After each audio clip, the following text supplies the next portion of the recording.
Quiconque remporte les présidentielles en France, il devra convaincre les marchés de la stabilité des fondamentaux économiques du pays. Et en l'occurrence, il reste beaucoup à faire, même si en cette période de campagne électorale, les candidats ne sont pas prompts à évoquer des mesures d'austérité.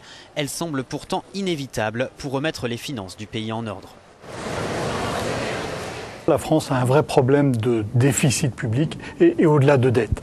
C'est moins grave que la Grèce par exemple, puisque la France n'a pas menti. C'est moins grave que l'Italie parce que la dette est beaucoup moins élevée. C'est moins grave que l'Espagne puisque le déficit n'a jamais explosé comme il a explosé en Espagne. Mais il y a clairement un vrai problème de dette publique avec une question qui est spécifique à la France, c'est sa capacité à contrôler la dépense publique. Le FMI prévoit une croissance de 0,5% pour la France en 2012, ce qui n'empêche pas le gouvernement de maintenir une prévision de 0,7%.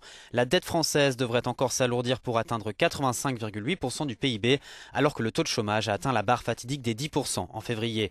Pour inverser cette tendance et commencer à refluer la dette, il faudrait donc relancer la croissance, ce qui suppose de réduire les dépenses et d'augmenter les recettes. Le prochain président devra aussi s'attaquer au problème des délocalisations industrielles qui détruisent des milliers d'emplois chaque année.